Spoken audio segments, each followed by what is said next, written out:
Hi there everyone, welcome back to the walkthrough series. This one is basically reading passage 3, so I'd like to continue with that for now, and yeah, let's get started. So this one is about when evolution runs backwards, so I think that's something related to evolutionary thing. Evolution isn't supposed to run backwards, yet an increasing number of examples show that it does not, and it can sometimes represent the future of a species. Kind of true. I can somehow relate to that. So we have multiple choice questions. These questions require for you to understand the text very closely. Otherwise, of course, it's going to be really hard, and it's going to be really challenging. However, and so we have some classifications, and lastly, we have yes and no given questions. Sometimes they tend to appear a little bit, complex to understand. But anyways, we will go with the multiple choice questions now. So the first question is, when discussing the theory developed by Louis Dollo, the writer says that. And, so there's a discussion. So I would like to get that discussion with Louis Dollo. I want to know that. So we have Louis Dollo. Okay, we have Louis Dollo. Okay, so I just want to first read that. While Lombroso was measuring criminals, a Belgian paleontologist called Louis Dollo was studying fossil records and coming to the opposite conclusion. So he was coming to the opposite conclusion. However, we don't know the conclusion yet. The description of any animal as an evolutionary throwback is controversial, so it's under debate. For the better part of a century, most biologists have been reluctant to use these words. They have been basically the word reluctant is they're not willing to do it. They're not willing to use these words. Mindful of a principle of evolution that says evolution cannot run backwards. But as more and more examples come to light, means that appears, and modern genetics enters the scene, that principle is having to be rewritten. So that principle is going to be rewritten. So mindful of a principle of evolution that says evolution cannot run backwards. So cannot run backwards, but however, because of the modern genetics is entering the scene, the principle is being reversed. Not only are evolutionary throwbacks possible, they sometimes play an important role in the forward march of evolution. All right. So the technical term for an evolutionary throwback is an atavism, from the Latin. All right, so I just want to highlight that now. From the Latin atavus, meaning forefather. I'm not really sure where's that. The word has ugly connotations, thanks largely to Cesare Lombroso, a 19th century Italian medic. He's an Italian medic who argued that criminals were born, not made, and could be identified by certain physical features, and that were throwbacks to a primitive. So basically, the word primitive is sometimes it's related to. It's a primitive. Primitive is related to something that is what is that called? To something that is early. I mean, like it's related to a human from the very early stage of development, meaning people from before. So yeah. Maybe your father, your mother, your grandfather, and so on and so forth. So, while Lombroso was measuring criminals, a Belgian paleontologist called Louis Dollo was studying fossil records and coming to the opposite conclusion. In 1890, he proposed that evolution was irreversible, so that an organism is unable to return, even partially, to a previous stage already realized in the ranks of its ancestors. So, okay, we're gonna take that. Early 20th century biologists came to a similar conclusion. Similar conclusion is referring to this, unable to return. Though they're saying, but they qualified it in terms of probability, stating that there is no reason why evolution cannot run backward. It is just very unlikely. And so the idea of irreversibility in evolution stuck and came to be known as Dollo's law. Okay, so it was immediately no, it was not immediately referred. See here, the word is immediately referred, so it was not immediately referred, so we cancel that. It supported the possibility of evolutionary throwbacks. However, to us, it supported the possibility of evolutionary throwbacks. However, somehow it is related to this question, because but it does not necessarily support, but it gives here it was based on many years of research. Of course, it was not based on many years of research. It was not based. So this one also goes away. So the most answer here is it was modified by biologists in the early 20th century. So the reason for that is when they say early 20th century biologists came to a similar conclusion, but they qualified it in terms of probability, stating that there is no reason why evolution cannot run backwards. So the answer for this is that the idea of irreversibility in evolution stuck and came to be known as Dollo's law. Modified was qualified. So it was modified by biologists in the early 20th century. The humpback whale caught off Vancouver Island is mentioned because of. So humpback whale in Vancouver Island is mentioned because of. Okay, let's go forward. So if Dollo's law is right, atavisms should occur only very rarely, if at all. Yet almost since the idea took root, exceptions have been cropping up. In 1919, so let's say, for example, a humpback whale with a pair of leg-like appendages over a meter long, complete with a full set of limb bones, was caught off Vancouver Island in Canada. So I'm going to take that. Explorer Roy Chapman Andrews argued at the time that the whale must be a throwback to a land living ancestor. I can see no other explanations, he wrote in. Okay, so that means the exceptional size of its body, the way it exemplifies Dollo's law, the amount of local controversy it caused, and the reason given for its unusual features. So here it says, if Dollo's law is right, atavism should occur only very rarely, blah blah blah. So the humpback whale is mentioned because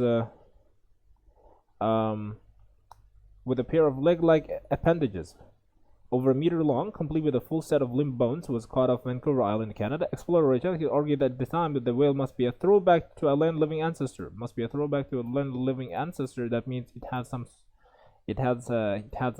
the reason for the reason given for its unusual features. Because they're saying this is that the humpback whale was an example of evolutionary throwback. So because it had some unusual parts in its body.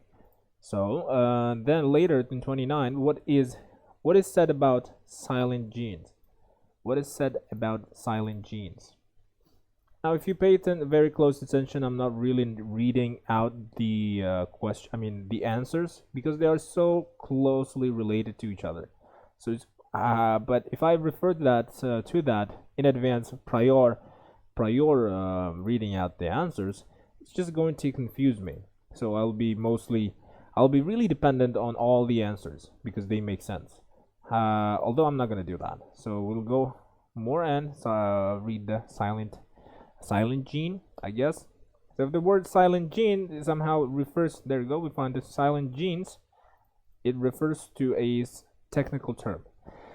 Since then, so many other examples have been discovered that it no longer makes sense to say that evolution is as good as irreversible. And this poses a puzzle. How can characteristics that disappeared millions of years ago suddenly reappear?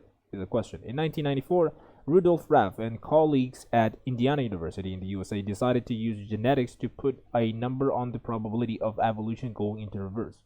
They reasoned that while some evolutionary changes involve the loss of genes and are therefore irreversible, okay, others may be the result of genes being switched off. If these silent genes are somehow switched back on, they argued, long lost traits could reappear.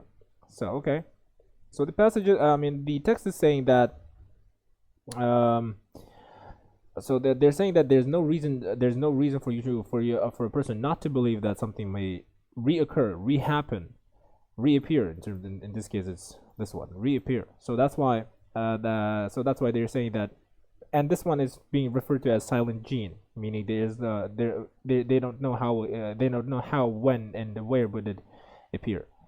And so their numbers vary according to species. Raft disagreed with the use of the term. They could lead to the re-emergence of a certain characteristics. That is most probably the answer. So like basically they see. So even though in terms of referring to is synonym, characteristics are like characteristics like traits, right?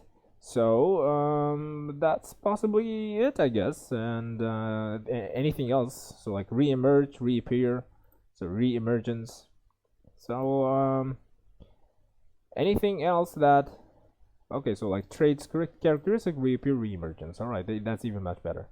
So this, you have to be confident enough that you chose the correct answer. The writer mentions that mole salamander, the mole salamander, I don't know, I think it's a human name, not sure. Okay, so mole salamander, okay. Raft team went on to calculate the likelihood of it happening. Silent genes accumulate random mutations. If they reasoned, eventually rendering them uselessness. So like, what it's basically saying here is, one more time. Raft's team went on to calculate the likelihood of it happening. Silent genes accumulate random mutations. Okay, so silent genes, they develop, so they so they not develop, but like accumulate is an adjective here. So but it comes from the word cumulative, so increasing the number. So silent genes increase the number of random mutations. They reasoned, eventually rendering them useless. So how long can a gene survive in a species if it is no longer used? The team calculated there is a good chance of silent genes surviving for up to 6 million years in at least a few individuals in a population. Okay, and that some might survive, some might survive as long as 10 million years. Then, in other words, throwbacks are possible, but only to the relatively recent evolutionary past. Okay, so mole salamander, there it is. As a possible example, the team pointed to a mole salamanders of Mexico and California. Like most amphibians, these begin life in a juvenile tadpole state when metamorphosed into the adult form, except for one species, the axolotl, which famously lives in its entire life as a juvenile.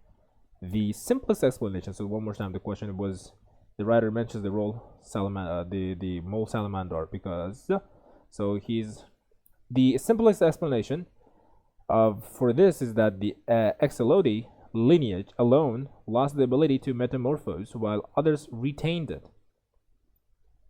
And from a detailed analysis of the salamander's family tree, however, it is clear that the other lineages evolved from an ancestor that itself had lost the ability to metamorphose. In other words, metamorphosis in mole salamanders is an atavism. The salamander example fits with the raft's 10 million years time frame. It exemplifies what happens in the developments of most amphibians. Okay. It suggests that Raft's theory is correct. I can kind of relate to that one more time because I want to know that. In other words, metamorphosis, the salamander example fits with Raft's 10 million year time frame. It suggests that Raft's theory is correct. It has lost and regained more than one ability. No, it did not mention anything about that. Its ancestors have become the subject of extensive research. Well, there was nothing about really extensive research. One more time, I just want to get you to understand these. It exemplifies what happens in the development of most amphibians. No, No, there's nothing about the development of most amphibians. There's most and some. Anyways, that's not the answers, however. Okay, now let's go forward. Which of the following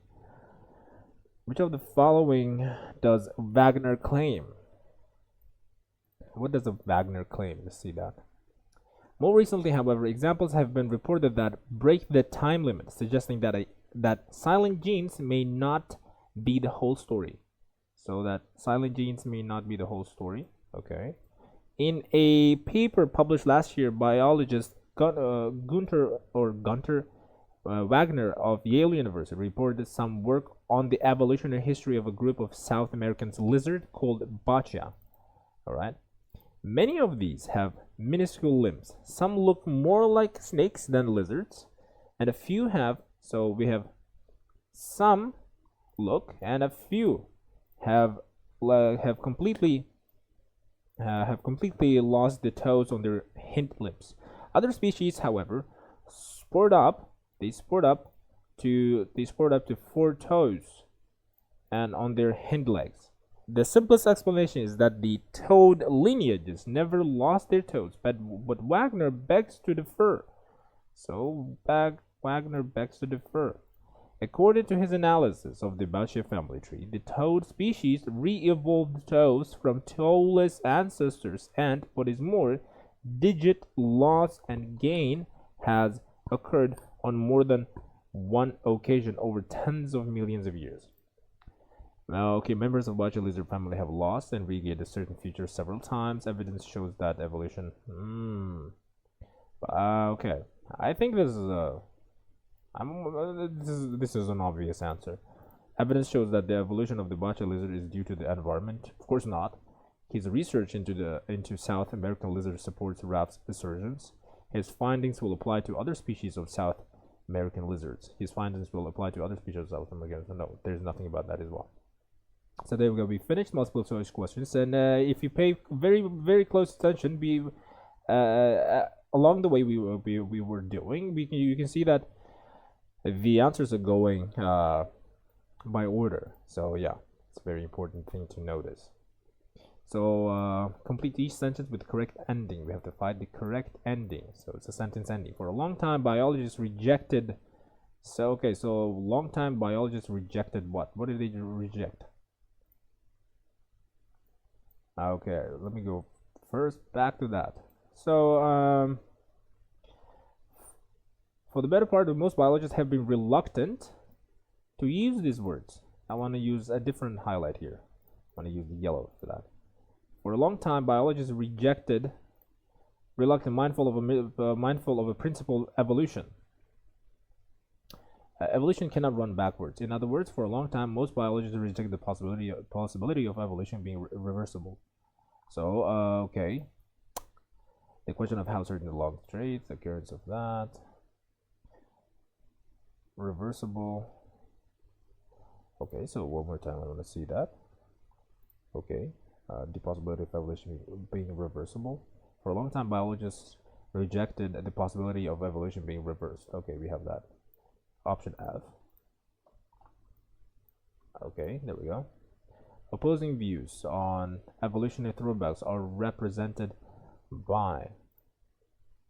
So opposing views on evolutionary throwbacks are represented by opposing views. Opposing views.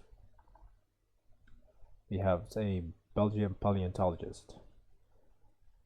So while Lombroso was measuring criminals, a Belgian paleontologist called Louis Dollo was studying fossil records and coming to the opposite conclusion.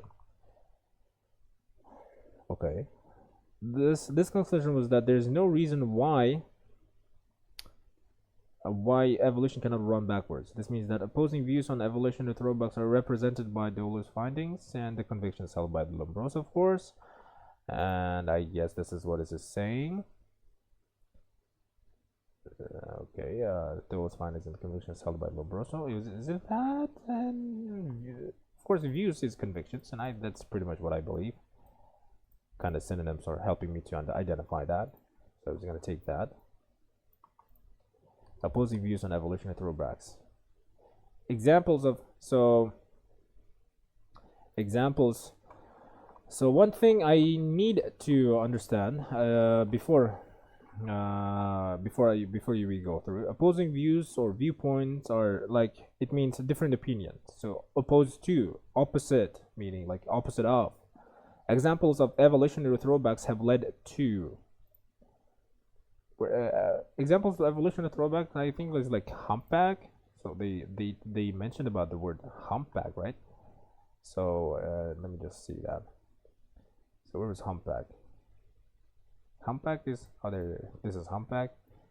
But the question says examples of evolutionary throwbacks have led to the question of how certain long traits. Not necessarily true. Since then, so many other examples have been discovered that it no longer makes sense to say that evolution is as irreversible. And this poses a puzzle. How can characteristics disappeared millions of years ago suddenly reappear? So poses a puzzle. Okay, meaning the question of how long could reoccur, of course. I want to take that. There we go. Okay, so I forgot, by the way, highlighting these. There we go. The shark and killer whale are mentioned to exemplify the occurrence of a particular feature in different species. Parallels drawn. Okay, this is kind of weird. The shark and killer whale are mentioned to exemplify. And do you have shark and killer whale? So what's going on? One possibility is that these traits are lost and then simply disappear. One possibility is that these traits are lost and then simply reappear in much the same way that similar structures can independently arise in unrelated species, such as the dorsal fins of sharks and killer whales. The question is, the shark and killer whale are mentioned to exemplify. Another more intriguing possibility is, do I really have to read that? Okay.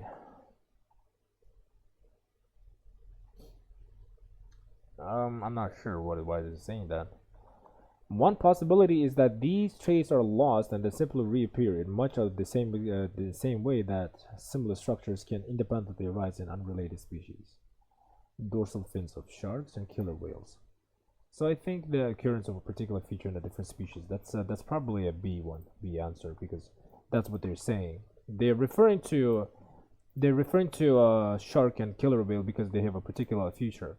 For example, dorsal fins of sharks and the killer whale, they both have dorsal fins, where we get pretty much frightened, afraid for our lives, swim very fast when we see a shark. It does not matter how friendly they are. One explanation for the findings of Wagner's research is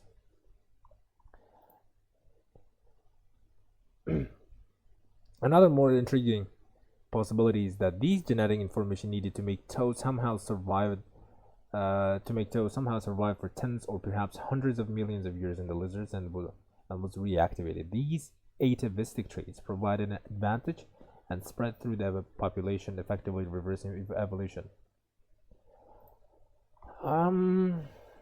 Another more intriguing possibility. Okay.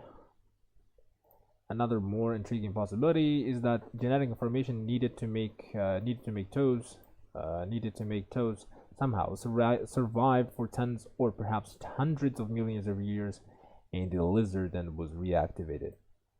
Okay. The continued existence of certain genetic information. That's probably it. So one explanation is another possibility. So yeah, those most probably that is it. Okay, the continued existence. There we go. Take the T now. Wagner was the first person to do research in the South American lizards. He was the first person. And now for this, we're going to choose another one. Was he actually the first person? I think it was not given. However, I'm pretty sure about that because we can see the Wagner. Where is he, Wagner? Biologist Wagner Yale University reported some work on the evolutionary history of a group of South American lizards called bacha. It's the answer is obvious. It was not given. It's not mentioned whether or not he was first person to do the research. He is just a biologist there. Wagner believes that bacha lizards with toes had toeless ancestors. Certainly, I would agree with that. I will say yes, because where was it? But he says that many of these have minuscule limbs. Some look more like snakes than lizards, and blah blah blah. Wagner begs to differ, and he says, according to his analysis, bacha family tree, the toad species re-evolved toes from toeless ancestors. There we go. You have the answers. So the temporary occurrence of long-lost traits in embryos is rare. Do we have embryos? Let's read the last paragraph. But if silent genes degrade with 6 to 10 million years, how can long-lost traits be reactivated over longer time scales? The answer may live in the womb. Early embryos. There you go. So the temporary occurrence of long-lost traits in embryos is rare. So early embryos of many species develop ancestral features. Snake embryos, for example, sprout hind-limbed butts. Later in development, these features disappear thanks to development programs that says lose the leg. If for any reason this does not happen, the ancestral feature may not disappear, leading to an atavism. Okay. I would say long-lost traits. So like long-lost traits, pretty much. I just want to find that long-lost traits. Long-lost traits are ancestral features, right? And so the idea is whether or not they're true. So early embryos of many species develop ancestral features. So may develop. Many species develop ancestral features, but here it says it's rare, so no. Yeah, the answer is gonna be no. Evolutionary throwbacks might be caused by developmental problems in the womb. Yeah, the last paragraph, but if silent genes degrade with 6 to 10 million years, how can long lost traits be reactivated over longer time scales? And the answer may lie in the womb. So even evolutionary throwbacks might be caused by developmental problems in the womb. Really? I think that is but if silent genes degrade with 6 to 10 million years, how can long lost traits be reactivated over longer time scales? The answer may live in the womb. So they develop because of the womb. Okay, so the evolution may be caused by developmental problems in the womb.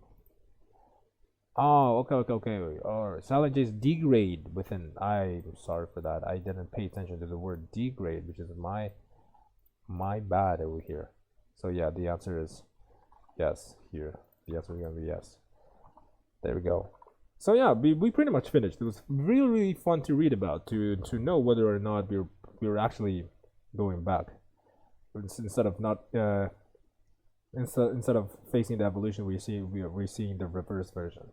So yeah, anyways, thank you very much, guys. We have finished passage 3. We officially finished Cambridge 10, I guess. And yeah, if you have any questions, make sure to leave your comments in the comment section below. I will be really happy to see that coming.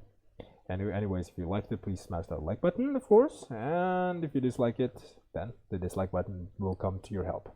However, thank you very much for watching, and I will see you in the next episode, which is Cambridge number 11. So once again, thank you very much for watching, and yeah, have a great time ahead.